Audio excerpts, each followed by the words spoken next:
My name is Nicholas, and at 32 years old, I manage inventory logistics for a regional distribution center on the outskirts of Seattle, where the endless cycle of shipments and stock audits keeps me tethered to fluorescent-lit warehouses and the perpetual hum of conveyor belts. Julia and I have been married for 5 years, our union born from a chance encounter at a rainy airport lounge during one of her layovers as a flight attendant. And though we have no children yet, delayed by the relentless squeeze of student loans and mortgage payments on our modest craftsman bungalow, the financial pressures have woven a quiet thread of anxiety through our days, leaving me perpetually on edge about the next unexpected bill or the fragility of our joint savings account. That Thursday evening in late autumn, as the first chill of the season seeped through the cracks around our kitchen window like an uninvited guest, the sharp trill of Julia's phone shattered the fragile peace I'd been nursing over a lukewarm bowl of leftover stir-fry, its synthetic chime slicing through the soft patter of rain against the glass and the distant rumble of a freight train echoing from the industrial yards a mile away, pulling my gaze from the spreadsheet glowing on my laptop, screened to her face across a scarred pine table, where the overhead pendant light cast elongated shadows that danced across the faint worry lines etching her forehead. Julia paused mid-sip of her chamomile tea, the steam curling upward in lazy spirals that carried the faint, herbal sweetness into the air already thick with the earthy tang of damp leaves from the backyard. Her fingers, nails bitten short from weeks of turbulent flights, tightening around the mug's ceramic handle until her knuckles paled slightly, a micro-movement I registered only because I'd spent the last month cataloging these small tells in her. These subtle shifts that spoke of a weariness, deeper than jet lag. She set the mug down with deliberate care, the faint clink against the coaster.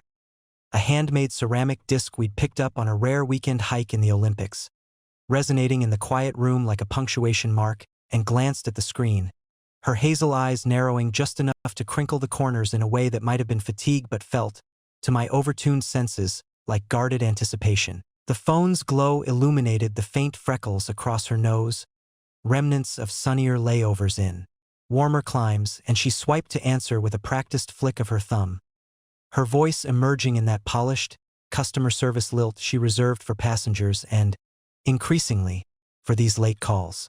"Hey, Marcus," she said, the name landing in the space between us like a pebble dropped into still water, rippling outward to stir the sediment of my insecurities. Marcus, the first officer she'd mentioned offhand last month during a hurried dinner, his easy banter in the galley a stark contrast to our strained talks about budgeting apps and overtime shifts. I shifted in my chair, the wooden legs scraping softly against the linoleum floor we'd meant to refinish but never had, the sound muffled by the rug's frayed edges where spills from hurried mornings had left faint, stubborn stains, and watched as Julia turned slightly away, her free hand absently twisting the silver band on her left ring finger, a habit she'd picked up during our engagement, when money was tight and gestures were all we had, while her laughter bubbled up in response to something he said, light and unforced in a way that hadn't graced our conversations in weeks, the notes carrying a warmth that clashed with the cool draft whispering under the door from the mudroom, where our rain jackets hung limp and dripping from her afternoon return. Marcus's voice filtered through faintly, a low baritone muffled by the receiver but laced with that effortless charm she always described in pilots, the kind born from high-altitude isolation and shared adrenaline, and as she murmured agreements about catching up over drinks, her posture eased, shoulders dropping from their habitual hunch, the one that had deepened since her airline's latest round of furlough threats, revealing the soft curve of her neck where a faint sheen of perspiration from the steamy shower she'd taken earlier still lingered, mingling with the citrus notes of her body wash that used to draw me closer, but now felt like a barrier, sharp and elusive. My fork hovered over the cooling noodles, the soy ginger sauce congealing into glossy strands that mirrored the sticky unease uncoiling in my gut, a physical echo of the financial ledger I'd poured over that afternoon, numbers that never quite balanced no matter how I rearranged them, and I wondered, not for the first time, if this was just the stress talking, the way our evenings had devolved into parallel silences punctuated by the ping of her notifications or my sighs over utility bills. Or, if there was something sharper at play, a divergence I'd been too buried in overtime to notice. She ended the call after what felt like an eternity but was likely only 3 minutes, the screen fading black with a soft chime that reverberated off the stainless steel fridge humming steadily in the corner, its door adorned with faded magnets from her routes. Tokyo's neon skyline, Paris's Eiffel Tower silhouette, and she turned back to me with a smile that curved her lips but didn't quite lift the veil of distraction from her eyes, the irises catching the lamplight in flecks of green that reminded me of the evergreen forests we dreamed of escaping to once the debts cleared. "That was Marcus," she said, unnecessary as the words were, her voice threading back into our domestic rhythm with an ease that belied the pause she'd inserted by rising to rinse her mug in the sink, the water rushing in a steady cascade that drowned out the rain's murmur for a moment, steam rising anew to fog the window pane above, where droplets traced erratic paths downward like secrets slipping away. "He's in town for a layover tomorrow night. Thought it'd be fun to grab a drink at that little spot by the marina. You know, the one with the outdoor heaters? Jocelyn might join if her shift ends early." Jocelyn, her roommate from flight attendant training. A name that surfaced sporadically in these plans, always as an afterthought, and I nodded, forcing my fork to pierce a piece of broccoli that yielded with a faint crunch. The sound swallowed by the growing knot in my throat, because of course it was innocent, wasn't it? Pilots and crews decompressing after long hauls, the kind of camaraderie that kept her sane amid the chaos of delayed flights and irate passengers. Yet the way she avoided my gaze while drying her hands on the faded dish towel, its blue stripes frayed from too many washes, sent a flicker of doubt through me, warm as the tea's aroma but cold as the ring of condensation forming around her mug's base on the table, a silent testament to the evaporation of our shared ease. As the evening wore on, the kitchen clock ticking with metronomic insistence toward 9, its brass pendulum swinging like a scythe through the dimming light, I cleared the dishes while Julia scrolled through her phone on the couch in the adjoining living room, the fabric of the cushions sighing under her weight as she tucked her legs beneath her, the throw blanket, knitted by her mother during a visit 2 Christmases ago, its wool soft and slightly pilled, draped over her knees like a shield. The rain had intensified, drumming against the roof in irregular bursts that masked the occasional buzz of incoming texts, each vibration sending a subtle tremor through the coffee table's glass top, where coasters bore faint rings from forgotten glasses, and I caught snippets of her replies. Emojis flickering across the screen in bursts of color, a laughing face here, a wine glass there, that she didn't bother hiding but didn't invite me to share. Her thumb pausing mid-swipe when my shadow fell. Across the room from the kitchen's under-cabinet lights, warm halogens that cast a golden hue over the countertops cluttered with her travel mug, still bearing the faint lipstick imprint from her morning coffee, and a stack of unopened mail topped by a credit card statement I'd been dreading. Its envelopes read, "Urgent," sticker peeling at the edge like a wound. "Sounds good," she murmured to the screen, her voice barely rising above the storm's cadence, and when I settled beside her, the couch dipping under my frame with a familiar creak, she leaned her head briefly against my shoulder, the weight light and fleeting, her hair carrying the faint, mechanical scent of airplane cabins mixed with her shampoo's lavender. A combination that once comforted me but now stirred a vague disquiet, as if she were already half elsewhere, orbiting in skies I couldn't follow. That night, as we lay in bed, the sheets cool and crisp against my skin despite the radiator's low hiss in the corner, its metal grill casting striped shadows across the hardwood floor polished smooth from our hurried sweeps. The space between us felt wider than the king-sized mattress we'd splurged on during a brief flush of bonuses, her breathing evening out into the shallow rhythm of exhaustion while mine raced with unvoiced questions, the digital clock on her nightstand glowing 11:47 in. Accusatory red numerals that reflected off the window's condensation, blurring the street lamp's halo outside into a hazy orb. I stared at the ceiling's faint water stain from last winter's leak, its irregular shape morphing in the dimness into the outline of a question mark, and replayed the call in my mind. The lilt in her voice when she said his name, the way her fingers had drummed lightly on the mug's rim, a tic she'd had since our dating days when nerves over auditions for community theater crept in, now repurposed for these opaque invitations that left me adrift in the undercurrent of our finances, wondering if the strain of her unpredictable schedules and my endless shifts had carved hollows in us both, places where doubt could pool unchecked. Sleep came fitfully, punctuated by the house's settling groans and the occasional rumble of thunder rolling in from the sound, each peal vibrating through the walls like a warning, and as dawn's gray light filtered through the blinds and slivers that striped her sleeping form, her chest rising and falling in measured cadence, one arm flung toward my side of the bed but not quite touching. I felt the first true pang of isolation, sharp as the chill seeping from the floorboards, a premonition that the casual drink she'd mentioned might unravel more than just the threads of our evening routine. The following morning unfolded in the muted haze of a Pacific Northwest dawn, where the sky hung low and bruised over our neighborhood of modest bungalows huddled against the evergreens, their needles dripping residual rain onto the mulch beds I'd mulched last spring in a futile bid to distract from the mounting credit card balances.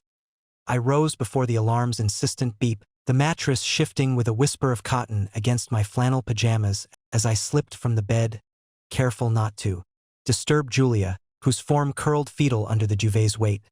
Her dark hair splayed across the pillow like ink spilled on parchment, the faint scent of her sleep-warmed skin, musky and faintly salty, mingling with the lavender residue from her pillow spray, a ritual she'd adopted during a bout of insomnia 2 years back when her routes stretched longer and our arguments shorter, clipped exchanges over takeout containers balanced on our knees in the dim living room. The kitchen greeted me with its familiar chill, the linoleum's pale tiles slick underfoot from overnight condensation, and as I filled the kettle at the sink, the water gushing cold and metallic from the tap, I glanced at the calendar pinned to the fridge door with a magnet shaped like a vintage airplane, its propeller chipped from a toddler's mishandling during her sister's visit.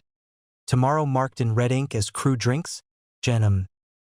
The initials a casual scrawl that now loomed like an accusation, stirring the embers of last night's unease into a low simmer in my chest, where my heart thudded unevenly against my ribs, a rhythm out of sync with the kettle's building whistle. Julia emerged 20 minutes later, her steps soft and shuffling down the creaky stairs, the banisters varnish smooth under her trailing hand as she yawned, stretching her arms overhead with a languid arch that pulled her tank top taut across her midriff, revealing the faint tattoo of a compass rose she'd gotten on a whim in Dublin, its lines blurred slightly from time and the occasional press of uniform fabric. "Morning," she murmured, her voice husky from sleep, leaning against the doorframe with one hip cocked, the morning light slanting through the east window to gild her silhouette in soft amber, catching the dust motes swirling lazily in the air heavy with the scent of brewing coffee. Bold and nutty, grounds fresh from the canister we'd bought on sale at the co-op, and she moved toward me with that economical grace honed from narrow aisles and overhead bins, planting a kiss on my cheek that lingered just a beat too briefly, her lips cool and dry, leaving a faint trace of mint from her nighttime gum. I handed her a mug, steam rising in veils that obscured her expression for a moment, and she wrapped her hands around it, inhaling deeply as if drawing fortitude from the aroma, her eyes, still puffy from fragmented rest, flicking to the phone propped on the counter, charging with a soft electronic hum that underscored the silence stretching between my sleep okay and her non-committal hum, a vibration in her throat that didn't quite form words, her gaze drifting to the window where fog clung to the glass like breath on a mirror, blurring the view of our neighbor's overgrown laurel hedge. Over breakfast, oatmeal dotted with the last of our thawed blueberries, their skins bursting tart and juicy against the spoon's metal tang. She mentioned the drinks again, her spoon clinking rhythmically against the bowl's rim as she spoke, the ceramic warmed by the porridge's steam that carried hints of cinnamon she'd sprinkled absent-mindedly, a spice we'd once used in experimental date-night recipes now reduced to rote additions. Marcus texted, said the place is casual, just a quick unwind before his red-eye to LAX, she said, her tone light but threaded with an undercurrent of relief, as if voicing it aloud warded off the fatigue etched in the slight sag of her shoulders beneath the robe's faded terry cloth. Its belt knotted loosely at her waist, exposing a sliver of skin goose-pimpled from the draft snaking under the back door. I nodded, stirring my own bowl with feigned absorption, the oats swirling in milky eddies that mirrored the whirlpool of thoughts in my mind. Financial spreadsheets from yesterday's close-of-shift review flashing unbidden, columns of red ink that bled into imaginings of her laughter echoing in a dimly lit bar, Marcus's hand brushing hers over shared appetizers, and forced a smile that tugged at my jaw muscles, tight from clenching during the night's fitful dreams of plummeting altitudes. "Sounds like a good release valve," I replied, the words tasting metallic on my tongue like the tap water, and she met my eyes then, a flicker of something, gratitude? Guilt? Passing through her irises before she looked away, scraping the last spoonful with a scrape that grated against my nerves, her chair legs whispering across the floor as she rose to rinse it, the faucet's rush drowning the ping of her phone heralding another message, screen lighting up with a preview I couldn't quite read from my angle, just the curve of a name and an emoji. A cocktail glass, tilting playfully.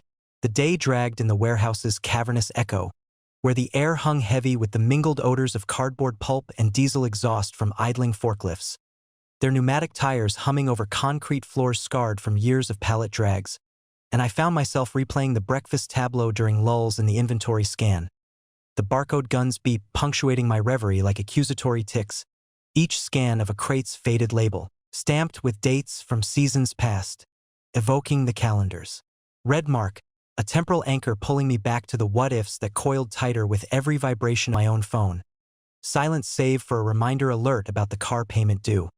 Its chime a stark reminder of the invisible chains binding us. Julia's absences not just physical but fiscal. Her tips from premium cabins a sporadic buoy in our sea of statements. By evening, as the sun dipped behind the Olympics in a smear of bruised purple visible through the loading dock's high windows, grease-streaked and fogged from the chill, I clocked out with shoulders knotted from lifting mislabeled boxes, the weight metaphorical as much as literal, and drove home through streets slick with residual drizzle, wipers swishing in intermittent arcs that smeared the taillights ahead into crimson blurs, my mind wandering to the way Julia's laughter had sharpened last night, less like the soft chuckles over our inside jokes and more like the polished peels she mustered for difficult passengers, a performance that left me questioning the authenticity of our quieter intimacies. She was already home when I pulled into the driveway, our gravel crunching under the tire's slow roll, the porch light's bulb flickering erratically as if straining against the gathering dusk, and through the front window's sheer curtains, yellowed slightly from sun exposure. I saw her silhouette moving in the living room, phone pressed to her ear, her free hand gesturing animatedly in the air as if conducting an invisible orchestra, the motion fluid and unself-conscious in a way that twisted something low in my abdomen, a mix of longing and suspicion blooming like the damp moss creeping up our siding. She hung up as I entered, the door's hinges squeaking in protest against the frame we'd painted together during a weekend of optimism, now peeling at the edges from neglect, and turned with a brightness that felt rehearsed. Her cheeks flushed not from cold but perhaps from the conversation's heat, the air inside carrying the sharp citrus of her post-flight sanitizer mixed with something earthier, unfamiliar. A cologne? No, couldn't be. Just the neighbor's wood smoke drifting on the breeze. "Long day?" she asked, stepping close to help with my coat, her fingers brushing my collar with a touch that lingered, warm through the wool but tentative, as if testing the waters, and I murmured assent, inhaling the cocktail of scents that defined her return. Recycled airplane air, faint traces of peanuts from snack service, and now this undernote, subtle as a whisper, that snagged on my awareness like a thread pulled loose. Dinner passed in fits of conversation, the clatter of utensils against our mismatched plates. Hers a souvenir from Santorini, chipped at the rim, mine a plain white from IKEA. Punctuating silences filled by the radio's murmur from the counter, a public station playing indie folk with lyrics about wandering hearts that she hummed along to absently, her foot tapping under the table in time with the guitar's plaintive strum, while I dissected her day's anecdotes, searching for fissures, the delayed flight from Denver, the chatty co-pilot who'd shared dad jokes over coffee in the crew lounge. Marcus again, mentioned in passing with a roll of her eyes that didn't quite mask the softening at her mouth's corners. Afterward, as we washed up side by side, suds foaming thick and iridescent under the tap's pressure, her elbow bumping mine in the narrow space with a familiarity that once sparked sparks but now felt obligatory. Her phone buzzed again on the sill, screen alight with a string of hearts emoji trailing a message I glimpsed peripherally. "Can't wait for tomorrow," and she silenced it with a swipe, her reflection in the darkened window showing a jaw set tight, lips pressed into a line that whitened. At the edges. "Jocelyn confirming?" she said without prompting, drying her hands on the towel with vigorous rubs that pinked her skin, avoiding the mirror's gaze, and I let it slide, the lie or half-truth, hanging in the steam like fog, thickening the air until my chest ached with the effort of breathing around it. The financial worries I'd carried home now overshadowed by this new phantom, slinking through our routines like smoke under a door. Lying awake later, the bed's frame groaning faintly as she shifted away in sleep, her back a warm curve just beyond reach under the quilt's weight, stitched with patterns of flight paths she'd traced during quiet nights. I traced the ceiling cracks with my eyes, their jagged lines mapping the fractures I feared in us. The rain's steady tattoo on the roof a lullaby that mocked my vigilance, each drop a reminder of impermanence, and as her phone charged on the nightstand, its notifications silenced. But the device itself a sentinel glowing faintly, I felt the suspicion root deeper, tendrils wrapping around the insecurities I'd harbored since our wedding's modest vows, exchanged under a borrowed arbor amid the scent of salt air and skepticism about our fiscal future. What if this was just decompression? I rationalized, the pilot's flirtations a harmless balm for her stresses. Yet the image persisted.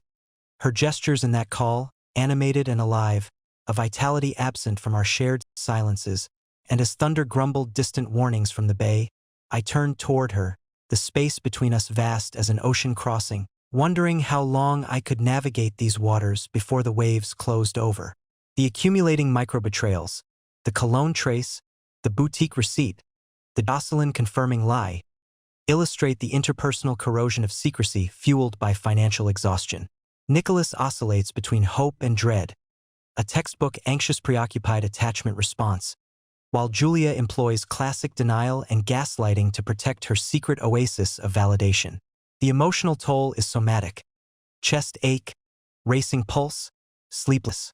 Many people choose to remain silent at this point, and in vain. Nicholas's internal rationalizations, just decompression, prolong the suffering and deepen isolation. The scene underscores how betrayal thrives in the gaps created by unvoiced financial and emotional stress, turning everyday domestic rituals into battlegrounds of suspicion and self-doubt.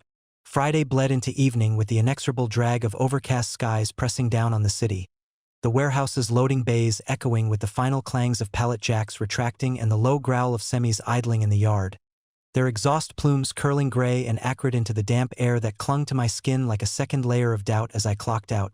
The time stamp on the terminal reading 6:18 p.m. in stark digital green, a timestamp that mocked the hours I'd lost to double-checking. Manifests, my mind adrift on the undercurrents of Julia's plans. The drinks with Jocelyn and Marcus, looming like a storm front on the maritime forecast app, I checked obsessively during lunch. Rain probabilities spiking to 80%, as if the heavens conspired to blur boundaries.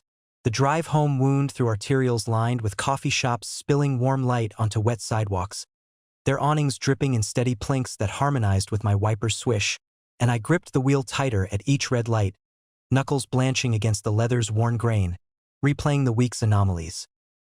The cologne trace I dismissed as crew lounge spillover, the way her texts lit her face with private smiles during our takeout dinners, the financial app notification that morning, alerting to an unauthorized charge at a downtown boutique, $37 for accessories. She'd explained over speakerphone from the tarmac, her voice crackling with gate announcements in the background, a lace scarf for bad hair days on flights. The fabric now draped over the coat rack, its silk whispering against my sleeve as I hung my jacket, the scent of sandalwood clinging faintly, masculine and out of place in our laundry-scented foyer. Julia was in the bedroom when I climbed the stairs, the treads groaning under my boots' tread, still laced from the warehouse's grit, and the door stood ajar, spilling a wedge of vanity light across the hallway runner. A faded wool weave from her grandmother's attic, its fringes curled from foot traffic, illuminating motes of dust that swirled like secrets disturbed. She sat at the mirror, its beveled frame reflecting fragmented versions of her. One applying mascara with steady strokes of the wand, the tube's cap clicking open with a plastic snap that echoed in the quiet, black bristles fanning against her lashes to darken eyes already shadowed by fatigue. Another section showing her legs crossed, foot jiggling in a slow, anxious rhythm that set the bed's dust ruffle quivering, the quilt folded neatly at the footboard where our wedding photo leaned. Its silver frame tarnished at the edges, our smiles frozen in pre-det bliss. The air hummed with her preparations. The spritz of perfume, jasmine and amber, sharper than her usual vanilla, misting in fine droplets that caught the bulb's glow like suspended stars, mingling with the hair straightener's sizzle on the outlet strip, its cord coiled like a serpent beside a half-empty water glass beaded with condensation, rings forming on the oak nightstand scarred from coffee mugs past. "You're home early," she said without turning fully, her reflection meeting mine in the glass with a half-smile that crinkled one eye more than the other, a asymmetry born of haste. Her brush pausing mid-stroke through her waves, strands slipping like dark rivers over her shoulders bared by the robe's slip. I leaned against the jamb, arms crossing over my chest to anchor the tremor in my hands. The wood's grain pressing into my forearm through my shirt's cotton, cool and unyielding, and murmured something about light traffic, my eyes tracing the vanity's clutter. Lipsticks in nude shades rolling toward the edge, a compact's powder puff dusted with residue, and there, half buried under a jewelry tray tangled with flight earrings, tiny silver wings glinting dully. A receipt crumpled at the corners, its ink smudged but legible from my vantage, time-stamped yesterday at that boutique. Not a scarf, but men's cufflinks. Gift wrap optional. The discovery landed soft as a feather but heavy in implication, my pulse quickening to a staccato that thrummed in my temples, hot and insistent, and I swallowed against the dryness coating my throat, tasting the warehouse's lingering staleness. Cardboard and faint machine oil, while she rose, the robe's tie loosening with her movement to reveal the curve of her collarbone. A faint red mark there like a pressure print from a collar or… no, a necklace chain, I chided myself, yet the seed of intent sprouted, nourished by the week's whispers. "You look nice," I said, the compliment automatic but laced with a probe, stepping closer to perch on the bed's edge, the springs compressing with a muffled sigh, sheets still bearing the indent of her afternoon nap, cool linen against my palms as I smoothed them absently, watching her select a blouse from the closet, emerald silk, new from last month's impulse buy we'd argued over, its hanger clicking against the rod amid hangers spaced unevenly, gaps where uniforms dominated. "Thanks," she replied, slipping into the blouse with a shimmy that settled the fabric against her frame, buttons fastening in a series of soft pops, her fingers deft from years of uniform protocols, and she turned then, fully facing me, the light haloing her hair in auburn highlights, her expression a mask of casual affection cracked by the slight widening of her nostrils, a tell of nerves I'd learned during our first joint tax season, when debts loomed like storm clouds.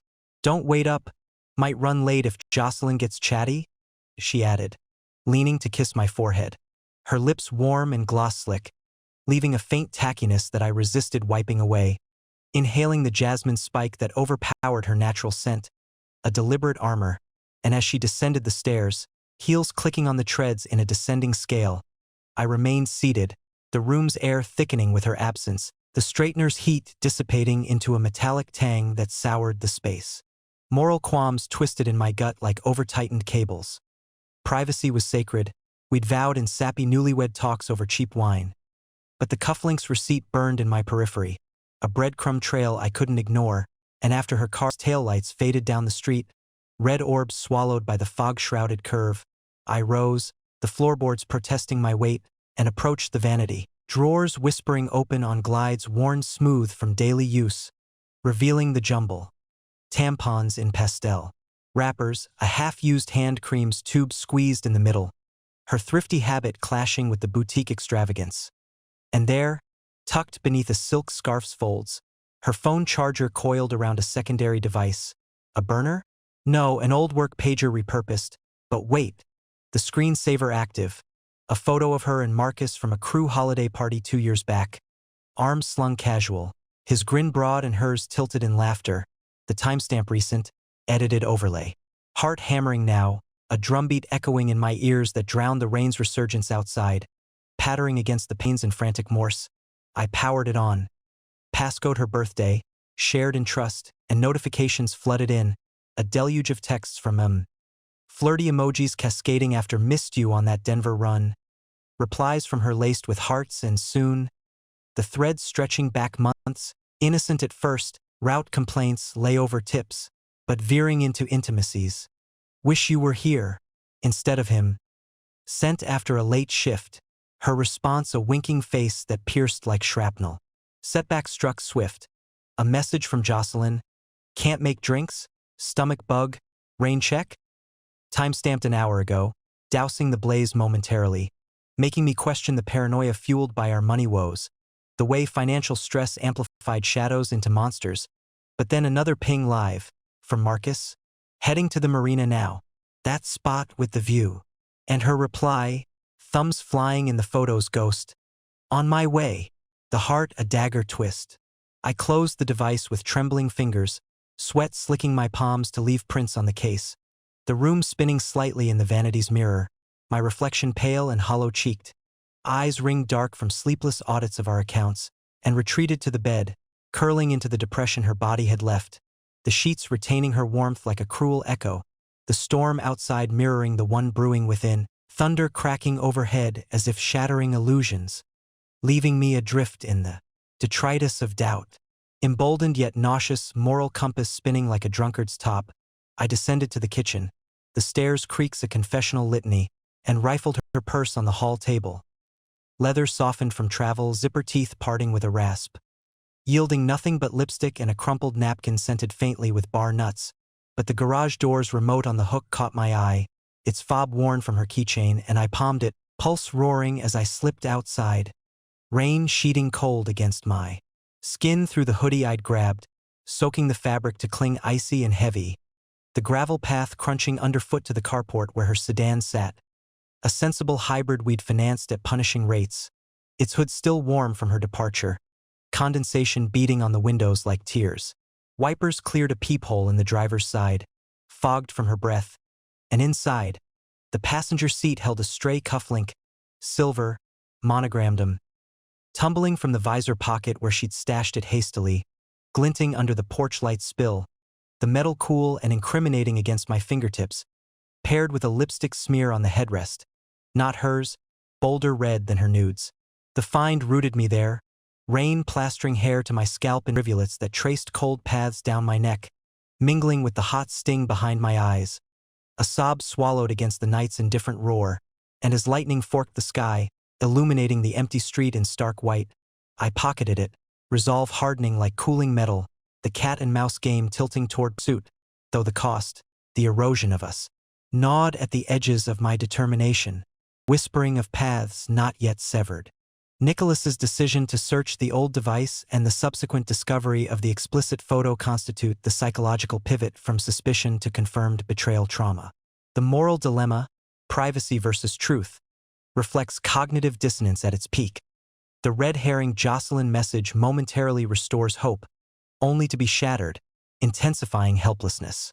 Emotionally, this is the moment anticipatory grief begins. Nicholas's trembling hands and nausea are physiological markers of acute stress response. Many people choose to remain silent at this point, and in vain. Instead, he presses forward, gaining agency even as trust is irreparably damaged. The event highlights how financial strain can mask deeper intimacy deficits, making external validation irresistible and turning the betrayed partner into an unwilling detective. The marina bar crouched at the water's edge like a sentinel weathered by salt spray and nor'easters, its weathered cedar siding slick with rain that lashed the parking lot in horizontal sheets, headlights cutting swaths through the downpour as I maneuvered the truck into a shadowed spot across the lot. Engine ticking down to silence amid the gale's howl whipping off the sound, waves slapping against the pilings below with rhythmic thuds that echoed the hammer in my chest.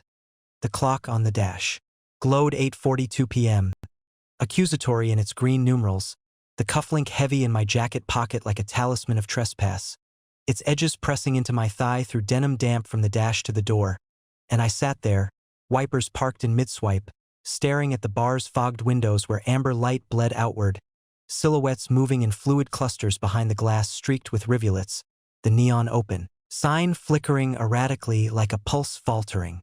Doubt warred with drive. Turn back, preserve the fragile facade we'd papered over our finances with, or cross this threshold into irreparable fracture. But the text's cascade replayed in my mind, each emoji a Barb, Julia's can't wait, a siren call pulling me forward, and I killed the lights, the sudden dark enveloping the cab in inky chill, rain drumming the roof like impatient fingers before stepping out, boots splashing into puddles that soaked my cuffs instantly, cold seeping upward as I hunched against the wind, collar turned to shield my neck, the air sharp with brine and distant creosote from the docks. Pushing through the door unleashed a bell's jangle that cut above the low murmur of laughter and clinking stems, the warmth inside a slap of contrast. Stale beer and fried calamari mingling with wood smoke from the corner fireplace, its flames crackling orange against River Rock hearth, casting wavering shadows across the planked floor sticky underfoot from tracked in damp, and I scanned the room, eyes watering from the shift in light, The space a cozy warren of high-backed booths upholstered in. Nautical vinyl, nautical charts framed crookedly on walls papered in faded blue. The bar top scarred from coasters long past, tended by a bartender with tattooed forearms polishing glasses with linen rags that whispered against crystal. There, in the far booth by the window overlooking the moored yachts rocking in their slips, black outlines against churning black water, sat Julia. Not with Jocelyn's bubbly form but pressed close to Marcus, his broad shoulders in a pilot's crisp button-down eclipsing half the candle's flame on their table, its wax pooling in amber drips onto the scarred oak, her hand, fingers splayed, wedding band catching the flicker, resting perilously near his on the scarred wood, their heads inclined in. Intimate conference, her laughter spilling free in a cascade that tilted her head back, exposing the throat I'd kissed in dawn's half-light, now flushed with wine or warmth or want. The sight rooted me midway across the floor, servers weaving past with trays balanced high, steam rising from mussels and garlic broth that perfumed the air with oceanic musk, my breath shallow and ragged, tasting copper on my tongue as rage bloomed hot behind my eyes, vision tunneling to their tableau, the cufflink burning like a brand in my pocket. I approached with steps measured against the floor's creaks, each one a thunderclap in my ears drowning the jazz trio's muted sax from the speakers overhead, woven into the rain's percussion on the tin roof, and time elasticated, stretching the 10 feet to eternity, Marcus's hand shifting to cover hers briefly. A brush of knuckles, possessive in its leisure, before withdrawing as my shadow fell across the table, a candle guttering in the draft from my arrival, smoke tendril curling upward like a signal flare. Julia's eyes widened first, hazel irises dilating in the low light to swallow the green flecks, her wine glass, ruby-stemmed, half full of Cabernet swirling lazy, halting mid-lift, a droplet cresting the rim to plink onto the linen cloth, blooming dark as ink, her lips parting on a silent exhale that stirred the air between us, cool and wine-tanged, while Marcus straightened, his chair scraping back with a rasp against the planks, silver-streaked temples catching the flame's glow, his face shifting from relaxed rumple to polite mask, brows arching in query as he rose halfway, tie loosened to drape against his chest like a concession to off-duty ease. "Nicholas," Julia breathed, the name a fracture in the booth's cocoon, her free hand fluttering to her throat where the red mark I'd misread as chain scratch now screamed fresh. A hickey blooming faint purple under the silk's collar, and she slid fractionally away, booth vinyl sighing in protest, her posture coiling like a spring compressed, knees drawing inward beneath the table's apron, the space between them charged with the ozone of impending storm mirroring the one outside. How did you?" she stammered, voice threading low to evade the nearby couple's glance. Their heads turning briefly, silverware pausing midair, her fingers twisting the napkin in her lap, shreds accumulating like confetti of collapse, tears pricking at her lash line to refract the candle's light into prisms that trembled with each blink, while Marcus cleared his throat, a rumble like distant thunder, extending a hand across the gulf, his palm broad and calloused from yoke grips, cologne, wafting sandalwood, the same as the scarf's trace, a spicy assertion that clashed with the bar's brine. "Mate, everything all right? Didn't mean to poach your evening," he said, tone avuncular but edged with wariness, jaw ticking subtly as his eyes flicked between us, assessing the terrain, and I ignored the offer, standing rigid as the pilings below, rain dripping from my hair in cold rivulets down my temple, pooling at my collarbone to chill the skin beneath, my own hands fisting in my pockets, nails digging crescents into palms to ground the quake threatening my voice. "Jocelyn couldn't make it?" I asked, the words edged steel despite the tremor threading them, gaze locking on Julia's, her flush creeping from neck to cheeks, clashing with the emerald blouse's hue, and she swallowed audibly, throat working like a mechanism jammed, the droplet from her glass now a spreading stain that mirrored the blot on her skin. The confrontation unfurled in hushed ferocity, voices pitched to the booth's intimacy, the trio's bass line thrumming under our words like a pulse quickening to rupture, and I laid out the evidence in measured recount. Texts glimpsed on the old device, the cufflink's monogram a damning exhibit palmed onto the table with a clatter that scattered a salt shaker's grains, white flecks skittering like fleeing truths, each revelation landing as a blow she parried with deflections. "It's nothing, just venting about the routes, the money stress, you know how it piles up." Her voice cracking on the lie, gaslighting glinting in her eyes like shattered glass, palms upturned in supplication, nails bitten to ragged edges catching the light, while Marcus interjected with measured calm. "Look, Nicholas, we're colleagues, old mates from training. No harm in a drink." But his retreat, sliding the glass away, chair angling toward escape, betrayed the deeper current, the twist uncoiling when Julia's phone buzzed on the bench beside her, screen alighting with a photo notification. Them, entwined in a hotel mirror selfie from last week's layover in Portland, her smile radiant, unburdened, his arms slung low on her waist, the caption, "Our secret sky." The image seared, my vision blurring at edges with hot tears. I blinked back furious, the bar's warmth turning suffocating, air thick as the fog outside pressing against the panes, and she snatched it, thumbs swiping to darkness with frantic efficiency. "That's edited, God. Nick, you're twisting this." But her slump, shoulders caving inward, elbows on table to cradle her face, fingers threading through hair to pull at roots, spoke resignation, the flame's reflection dancing erratic in her pooling. Marcus excused himself then, murmuring about the gents with a pat to her shoulder, lingering proprietary. That ignited fresh fury in my veins, hot and viscous, but I held, voice dropping to gravel as the door's bell swallowed his exit. Rain's roar rushing in brief chill the booth. "How long, Julia? Since the furloughs hit and I started those doubles to cover us?" The question hung, heavy as the damp coat sloughing from my frame, and she lifted her head, face a mosaic of ruin. Mascara tracking black rivulets down cheeks, lips trembling on words that fractured. 3 months. It started as talks, harmless, but the pressure, the flights, the bills, feeling invisible next to your spreadsheets, it just snowballed. Pauses stretched, silences gravid with the sax's wail and waves crash. Her hand reaching tentative across the table, fingertips brushing the cufflinks gleam, recoiling as if burned, and in that suspended breath, amid the storm's crescendo rattling the windows like impatient fists, understanding crystallized. Not just betrayal's sting but the rot beneath, our shared stresses festering into separate escapes, her emotional unavailability a mirror to my anxious withdrawals. And though pain lanced, white-hot through my core, twisting breath to wheeze, I drew back, composure a fraying thread, grasping that control lay not in accusation's blaze but in the ashes' clarity. The path forward mine alone to chart, even as her sob broke free, raw and unraveling in the candle's dying flicker. The bar confrontation crystallizes the consequences of betrayal. Public humiliation, visceral shock, and the shattering of the shared narrative. Julia's gaslighting collapses under the photo evidence. Her tears and slumped posture signal shame and the end of denial. Nicholas's controlled rage demonstrates emerging emotional regulation, a crucial step toward post-traumatic growth. Interpersonally, the triangle, Nicholas, Julia, Marcus, exposes how financial and emotional neglect created the vacuum Marcus filled. The scene illustrates the high cost of prolonged secrecy, relational rupture, family ripple effects, and the painful necessity of truth-telling for any hope of repair.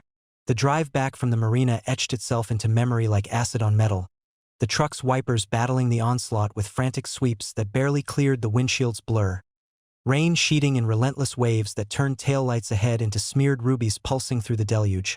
My hands locked at 10 and 2 on the wheel's leather, slick with condensation and the phantom warmth of Julia's touch that now repulsed like a live wire. The cab's heater blasted futile warmth, its vents, exhaling stale air laced with the faint, lingering brine from the bar clinging to my clothes, a clammy shroud that chafed against skin still flushed from the confrontation's heat. And beside me on the passenger seat lay the cufflink, unearthed from my pocket and tossed there in a fit of disgust, its silver catching intermittent flashes from passing street lamps, winking mockingly as if complicit in the unraveling. Julia had stayed behind, insisting on an Uber to clear her head, her voice muffled through tears over the phone as I peeled out of the lot, gravel spraying like shrapnel against the undercarriage, the tires whine a counterpoint to her pleas of "Wait, Nick, let's talk." But the engine's roar had swallowed them, propelling me into the night where thunder rolled perpetual from the sound, lightning stitching the horizon in jagged seams that illuminated the evergreen's bowed silhouettes. Branches, lashing like accusations, and I gripped harder, knuckles aching white, the financial app's reminder chime. Overdue payment alert. Piercing the din like a scalpel, reminding me that even in cataclysm, the world spun on its banal axis, bills accruing interest while hearts hemorrhaged. Home loomed dark and unwelcoming as I pulled into the driveway. Porch light's bulb burned out sometime in the storm's prelude, leaving the facade a hulking shadow against the neighbor's sodium glow spilling yellow across our lawn. Puddles mirroring the chaos in fractured starbursts underfoot as I trudged the path, boots squelching mud that caked the treads. Each step a slog through emotional mire where doubt and fury churned to nausea, the key's insertion into the lock a metallic grind that echoed hollow in the foyer, air inside stagnant and cool, carrying the ghost of her Jasmine from hours past now soured by abandonment.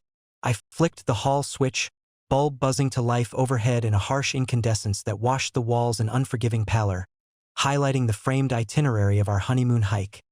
Kodachrome faded at edges, our arms linked on a sun-dappled trail, and collapsed onto the living room couch, its cushions yielding with a defeated sigh under my weight. The throw blankets wool prickling through my damp shirt like nettles against raw nerves, remote in hand but screen ignored. The TV's murmur a white noise to the roar in my soul. Channels flipping past infomercials for debt consolidators that twisted the knife deeper, promising relief in 3 easy payments while my world fissured along fault lines of trust long stressed by our ledger's deficits. Sleep evaded in fits, the clock's digital crawl from midnight to 2 marking time's indifference. Each tick a hammer on anvil, forging resolve from ruin, and when Julia's key finally rasped in the lock at 3:17, preceded by the cab's retreating crunch on gravel, she paused in the threshold, silhouette dripping onto the mat, rain's patter fading to drip from her hood, the air shifting with her entry to carry wet earth and regret's faint ozone. She stood there, coat sloughing to the floor in a sodden heap that pooled dark on the sisal rug, its fibers absorbing the stain like silent witness, and met my gaze across the room's dim expanse, eyes red-rimmed and swollen, mascara's remnants streaking like war paint smudged in defeat. Her blouse wilted against frame still trembling from cold or catharsis, lips chapped and parted on breaths that hitched audibly in the quiet broken only by the fridge's distant hum and a branch's scrape against the window pane. "Nick," she whispered, the name a supplication hanging in the space between us, vast as the chasm her secrets had carved, and she advanced tentative, steps muffled on the runner to perch on the coffee table's edge, knees inches from mine but worlds apart, hands clasping in her lap, knuckles blanching anew as if echoing mine on the wheel, the emerald silk whispering with each micro-shift, a sound intimate once but now accusatory. Pauses stretched, heavy as the damp air pressing the curtains inward, her gaze dropping to the floor where shadows pooled under the ottoman. Leather cracked from footrest abuse, before lifting to search my face, tracing the lines of exhaustion etched deeper by the night's vigil, and I held silent, arms crossed tight over chest to contain the ache blooming there. A hollow throb like bruise under bone, the scent of her Jasmine drowned in rain, undercut by the bar's lingering hops, wafting as barrier. And bridge. "I messed up," she said finally, voice fracturing on the admission, tears spilling fresh to trace paths down cheeks already salted, dripping onto clasped hands where our rings glinted dully, mismatched in size but once symbolic of unity, now anchors dragging us under. The words unleashed the flood, dialogue tumbling in raw bursts, her confessions spilling like the rain outside's torrent. It was the stress, the flights blurring into one endless gray, coming home to your worries mirroring mine, and Marcus. He listened without the weight, made me feel seen without the spreadsheets. Pauses punctuating each clause with sobs that racked her frame, shoulders hunching inward as if to fold smaller, disappear into the blouse's folds. While I listened, furies. Embers banked to smolder, interjecting with questions honed sharp as the cufflink's edge. The hotel photo? The gifts from our joint account. Each landing to elicit winces, her head shaking in denial's reflex before nodding slow. Defeated, fingers unclasping to reach tentative for my knee. Touch featherlight and electric, recoiling at my flinch, the contact's absence a fresh wound. Family tendrils snaked in via her phone's buzz. A call from her mother, voice tinny and concerned filtering through speaker as Julia explained in fragments. "Rough night, Ma, we'll sort it." The lines crackle underscoring the lie's fragility, and I rose then, pacing the room's confines, carpet muffling steps to whisper soft, past the bookshelf sagging under paperbacks we'd read aloud in better nights, spines cracked like our vows, the motion channeling the tempest within to something navigable, breath steadying from gasp to measured inhale, the air's chill grounding as it raised gooseflesh on arms bared by rolled sleeves. Dawn crept in gray fingers through the blinds, slatting light across the floor in bars that striped her form where she'd curled on the couch, blanket drawn tight like armor, sleep claiming her in exhausted waves while I brewed coffee in the kitchen's pre-dawn hush, grounds grinding with a burr that vibrated through the counter's formica, steam rising bitter and black into mugs chipped from microwave heats, the first sip scalding tongue to mirror inner burn, and as she stirred, murmuring hoarse. From the adjoining room, I returned, mug extended like olive branch or gauntlet, the ceramics heat seeping through to palm, a tangible anchor amid the intangible fallout. "We can't keep sinking under this," I said, voice low but steady, settling beside her at arm's length, the cushion's dip pulling us fractionally closer despite the gulf, and she nodded, sipping with lips that trembled on the rim, tears brimming anew but unchecked, spilling silent onto the steam's curl. Dilemmas churned. Forgiveness a sirens call tempting reconciliation's rocky shoals, self-respect a bulwark against repeated tides. Yet in the light's strengthening wash, illuminating dust's lazy waltz and the wedding photo's tarnish, clarity edged in, boundaries redrawn, not in vengeance's slash but measured release, therapy sessions booked via app on my phone's glow, financial counseling to untangle the knots her indiscretions had tightened. And she agreed, voice small but resolute. "I want to fix us, if you'll let me try." Her hand bridging the space clasped mine, tentative clasp that squeezed with desperate intent, rings clinking soft like fragile truce. Relief flickered tentative, a candle's gutter in drafty room, muscles uncoiling from night's vice as we talked through the graying hours, words sparse but weighted, promises of transparency. Her routes shared in real-time apps, my ledgers open to mutual scrutiny. Obstacles looming in the form of her next flight's shadow. Marcus's inevitable transfer request she'd initiate come morning. Small victories in the admission's raw honesty offsetting the setback of trust's deep scar. Each breath freer. As sunlight pierced full, gilding the room in roseate hues that warmed the chill from bones. The rain's patter easing to drizzle's hush outside. Birdsong threading tentative through the eaves. I chose then, in that suspended dawn, not dissolution's cleaver but reconstruction's scaffold, informing her over cooling coffee that we'd attempt the mend. Counseling, separate beds for a fortnight's space, her phone's passcode surrendered like key to locked chambers. Her reaction a sob of gratitude mingled with fear, cheeks streaking fresh but shoulders squaring fractionally, hands clasping mug tighter as if to ground the precipice we balanced. And as the day unfolded in halting normalcy, laundry folded in mechanical tandem, the dryer's hum a monotonous bomb, I felt control's tentative reclaim, not iron-fisted but woven, threads of autonomy amid the weave of us. The door to our shared life ajar rather than barred, fresh air's promise whispering through the crack, even as shadows lingered in the corners, waiting for the next gust. Nicholas's choice of reconciliation over immediate divorce represents a mature shift from victimhood to agency. The decision is grounded in post-betrayal growth. He recognizes mutual responsibility, financial stress plus emotional withdrawal, and sets clear boundaries. Therapy, transparency, separate beds, relief and cautious hope replace rage, signaling resilience.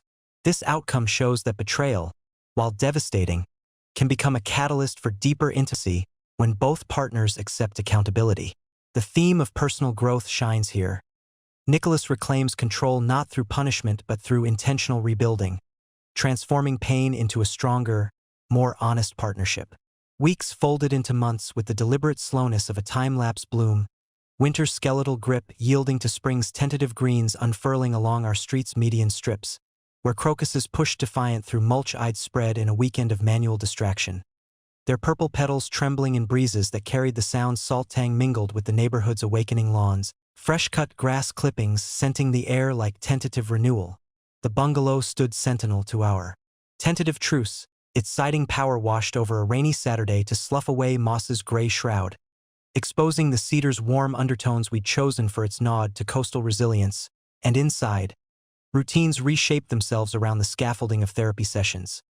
Bi-weekly Zoom calls from the study where the desk's oak grain bore new coffee rings from mugs nursed during virtual waits, the screen's blue glow casting ethereal shadows on walls papered in subtle geometrics. Julia had selected pre-marriage patterns, now a map of our navigated fractures. Financial pressures eased incrementally, not in windfall but discipline. Joint apps tracking expenditures in real-time pings that once sparked arguments now prompted collaborative tweaks over dinner. Stir-fries simmered with market veggies. Their sizzle a symphony under the range hood's vent, steam curling aromatic with ginger and garlic to fog the window overlooking the backyard's budding rhododendrons, blooms heavy-headed and pink against the fence's pickets. Repaired with my hammer's rhythmic taps one crisp afternoon, each strike a punctuation on progress. Julia's changes etched in small strokes, her flight attendant's poise tempered by vulnerability's raw edge. Phones left face up on the counter like offerings, screens alight with route logs shared without prompt, the glow illuminating her fingers as she scrolled, nails grown out and polished in soft neutrals, a concession to self-care urged by our counselor's gentle probes, and her emotional unavailability thawed in fits, evenings where she'd curl against me on the couch, head on shoulders ridge, the weight solid and seeking as the TV flickered documentaries on aviation history, her commentary soft against my ear, breaths sinking to the narrator's cadence, the air between us carrying her shampoo's clean citrus rather than Jasmine's armor, a shift that mended capillaries of trust one quiet admission at a time. I see now how the flirting-filled voids we both ignored murmured during a walk along the waterfront trail, our steps crunching gravel in unison, Puget Sound's lap against bulkheads a soothing underscore to her words, gulls wheeling overhead in cries that spiraled sharp then faded, mirroring the arc of our mending. Marcus faded to footnote. A transfer to Atlanta's hub, emails archived unread under her therapist's guidance.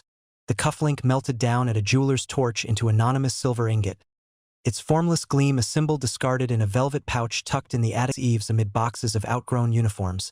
Dust motes dancing in the flashlight's beam as I sealed the cardboard with tape's raspy seal. The act a quiet exorcism under rafters creaking with summer's heat. My own growth rooted deeper, anxiety's tendrils pruned through solo pursuits that reclaimed hours once lost to suspicion's vigil. Dawn runs along the Burke-Gilman Trail, where dew-kissed ferns brushed calves and whisper-soft caresses, heart rate climbing steady to endorphin peaks that flushed cheeks and cleared mind's fog. The path's curve revealing Olympic peaks shrouded in mist like distant promises. Woodworking evenings in the garage, its concrete floor dusted with saw shavings that swirled. In footfalls, planes rasped smoothing pine boards into shelves for the study, each curl of wood falling fragrant and golden. A tactile therapy that grounded the abstract wounds, calluses forming on palms like badges agency and friends. Old warehouse mates invited for barbecues on the back deck, grills smoke curling lazy from seared salmon fillets, their laughter booming over the fence to chase lingering shadows, beers clinking in toasts to second acts, condensation beating cold on bottles that sweated onto the railing's fresh varnish, its gloss reflecting sunset's pinks. Setbacks intruded.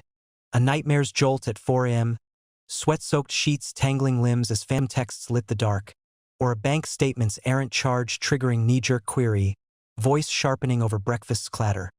But Julia's responses steadied them, pauses now bridges rather than barriers, her hand covering mine on the table's oak, warmth seeping through to still the tremor. We're in this transparent, affirmed in tones laced with the contrition's quiet steel. And in those moments, control's illusion yielded to partnership's weave, threads intertwined but resilient. Our bed's expanse narrowed by choice to spooned forms, her back's curve fitting my front like puzzle lost then found, breaths mingling in the night's hush broken only by the clock's benign tick. Reflection came in stolen solitudes, like mornings on the porch swing. Its chains creaking rhythmic as I sipped black coffee from a mug etched with our initials, steam veiling the view of budding maples where finches flitted in chirps that dotted the air like Morse of hope, the lessons distilling clear. Betrayal's sting a catalyst unmasking complacence's creep, how financial straits had armored us against intimacy's vulnerability. Julia's stresses manifesting in sky's escape while mine burrowed. In ledger's columns, the flirting a symptom not source, healed not by erasure but excavation. Therapy's scalpel peeling layers to expose the cores worth salvaging. Empowerment bloomed not in solitary triumph but shared reclamation, boundaries etched firm yet flexible. Weekly check-ins over walks where fallen petals crunched underfoot, crimson maple leaves veining the path like healed scars, and freedom tasted in small autonomies. My choice to linger at the market stall, fingering heirloom tomatoes' sun-warmed skins while she browsed adjacent, no tether of doubt, or her layover calls laced with, "Miss you unfeigned," voice crackling over satellite links from Tokyo's neon sprawl, the distance a test passed in trust's quiet accrual.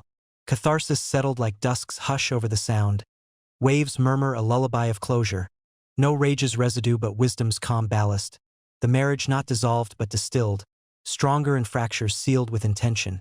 And as spring deepened to summer's full leaf, our hands linked casual on evening drives, windows cracked to admit breezes caress scented with pine and possibility, I felt the arc complete. From anxious shores to this empowered tide, the betrayal's gale a wind that, though fierce, had carried us to clearer waters, ready not for perfection's myth but authenticity's steady sail. In the quiet aftermath, one recognizes the psyche's profound architecture. How insecurity's foundations, shored by external pressures like our fiscal vice, invite fissures where denial festers, Julia's unavailability a mirror to my withdrawals, the flirtation a desperate grasp for validation amid emotional aridity. Yet growth's alchemy transmutes poison to panacea, confrontation's fire-forging resilience, reconciliation's attempt a testament to love's tenacity when stripped of illusion, teaching that true control resides in vulnerability's embrace, not isolation's armor, leaving one not unbroken but beautifully mended, sails full for horizons anew. Across the narrative, financial pressure and emotional unavailability create fertile ground for betrayal. Yet the couple's choice to attempt reconciliation offers a hopeful counter-narrative to typical dissolution stories. Nicholas moves from anxious hypervigilance through betrayal trauma to post-traumatic growth, learning that trust is rebuilt through transparency, not perfection. Julia's journey from denial to accountability demonstrates that even long-term secrecy can be confronted when shame is met with compassion. The story illustrates that consequences of betrayal are real, scars remain, but they need not be fatal. When partners address root causes, money stress, emotional distance, and choose repair over rupture, personal growth flourishes. The final image of linked hands on an evening drive leaves the audience with catharsis. Betrayal can be a painful teacher, but conscious rebuilding can lead to a more authentic, resilient love.